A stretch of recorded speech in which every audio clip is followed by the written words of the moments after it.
Good afternoon, everyone. We are back. This time around, we are interviewing Kari Atkinson. Kari is a candidate for the 5th District of the Midland County Commission.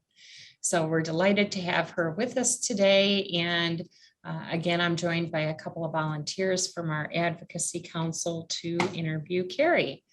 So with that, Kari, you have 2 minutes to introduce yourself, explain your platform, your qualifications, and why you're running for this office. Okay, my name is Kari Atkinson, and I've basically been a Midland resident since I attended Northwood University back in 2000, where I also worked at Wolverine Bank starting in 2004, and worked my way up to be a senior credit analyst for the commercial loans, and I had my own loan portfolio and worked with various builders around the area. Then I moved shortly after, for about a year, to retail management with Menards, to which then I moved back and came to Chemical Bank, where I was an internal auditor specializing in bank secrecy, anti-money laundering, and business loans. I ended my stint there when I got pregnant with my daughter and had her. So I've been a single mom for 13 and a half years in Midland, and self-employed as I own A Touch of Health Therapies in Midland. So I've gotten to know quite a bit of the ins and outs of how small businesses work and needs of the community, especially their stressful needs. I decided to start running for office because I've wanted to help make a change within the community, as Midland has been my home for the last 20 years, and just wanting to give back. Trying to think. That's basically it. Okay. All right. All right. Brevity is good. So we're going to move into the questions now, Kari. And with that, Jeremy Rodgers from Arbury Insurance has a question for you. Okay. Kari, could you describe for us what you think the 3 most important issues facing the Midland community today are, and how would you suggest that those issues be addressed?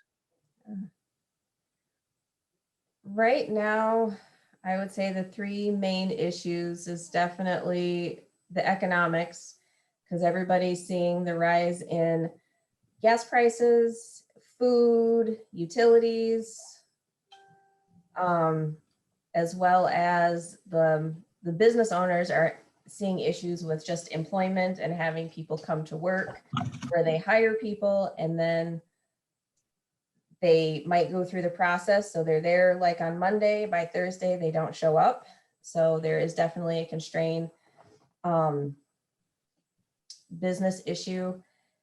And the third one that for most of my clients that have school-age children, have been the school systems. I'm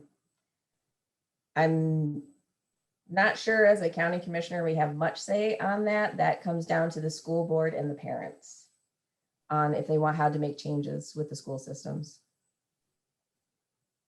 All right. Thank you very much. Rod Kloha from Circle K Service has a question. Oh, take yourself off mute there, Rod. Yeah, I caught it this time. Kari, how do you define economic development success for the Midland community? Economic development success, is that what you said? Success, yes. Okay. Oh gosh, it means we're bringing in, there's new families, there are people coming in and wanting to start families, there's new construction, there's new businesses popping up. You see just a good flourishing community where there is a lot of synergy and unity within the community. All right. Thank you, Kari. Diane Bristol. Kari, can you provide examples of what you do to help local business succeed and drive economic growth? One thing that I have done to help one thing to help is definitely shopping with the local businesses. And if you see something that isn't per se 100%, to letting the owner know that, hey, this service or this product really didn't work. It's not that you're looking for a refund or wanting to talk bad. It's just the fact of knowing where there could be deficiencies that could be improved. But for myself, I know for my business, when I was on Washington Street, I did a collaboration with Little Pear Tree and Great Lakes Ice Cream for Mother's Day. So you could buy a package and you had 2 vouchers where you could get a voucher from Great Lakes Ice Cream, and then you could also get another, you could get an ice cream cake from Great Lakes Ice Cream, and then you could take another voucher to Little Pear Tree to get a flower arrangement that was pre-made for your mom on Mother's Day. Thank you. You're welcome. Kari, as a county commissioner, what more do you think you could do to drive economic growth? Oh, right.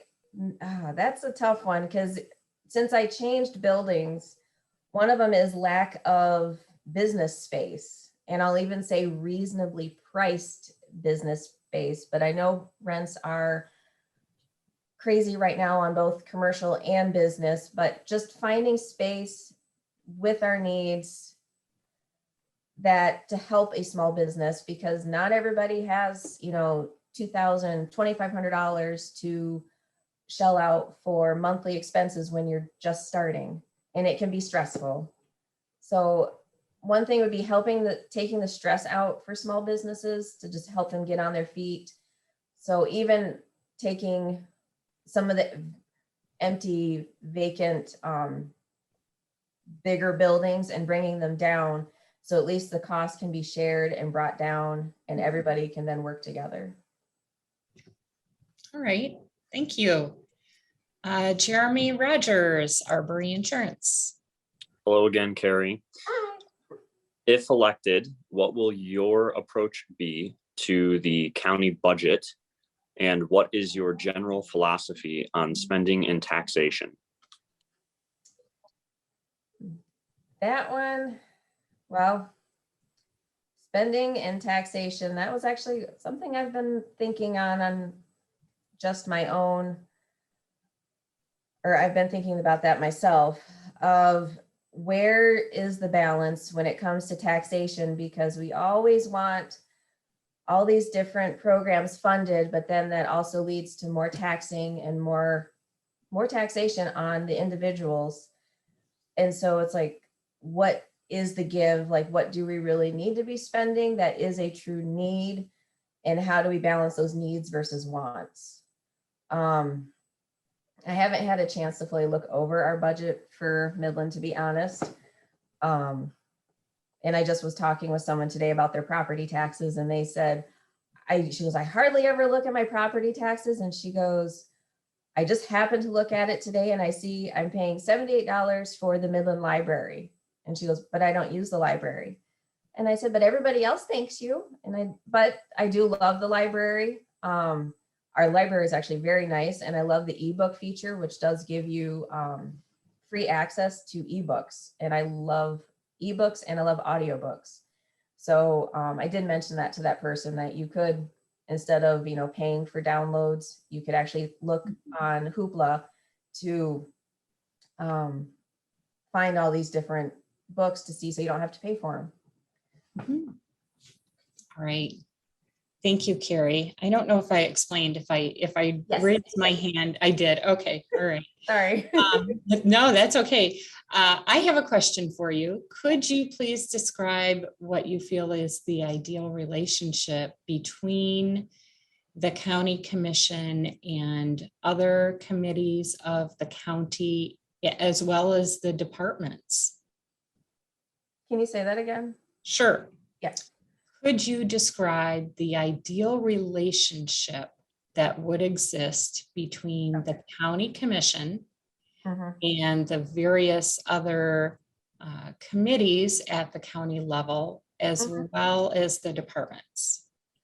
The biggest thing would be collaboration and truly getting all of our ideas, all of our thoughts out there in the open to see how can we make everything work together and get our goals achieved. All right. Great. Thank you. Rod Kloha from Circle K Service is going to help us wrap it up. Okay. Okay. in 2 minutes or less, so you get 2 minutes before you get the hand. Okay. Things that we haven't already covered in our conversation thus far, what issues are you specifically interested in relation to the county rates? What issues am I specifically interested in? It's not necessarily an issue, it's just learning the government, learning what is happening within our community and how we can make it better and improvement where there could be deficiencies that could be improved. I know, like for one example, my daughter has used County Connection when she was going to Bullet Creek. It's a great service that is needed for people that are out in the county, rural areas, to be able to come into Midland if they don't have transportation. But there was times that she got done with school and they didn't show up for an hour, and she had to wait, and at times crying, thinking that she was forgotten. And there was a few times she was forgotten. So making sure services are running smoothly, so we are serving the needs of our community. Right. Very good. Thank you. So we, believe it or not, that is the conclusion of our interview. We have enjoyed getting to know you and a little bit about why you're running and where you stand on various issues. So we thank you for your time, Kari. Thank you. And with that, we will let you get back to your day. Thanks. Have a great day. Thank you, Kari. Thank you.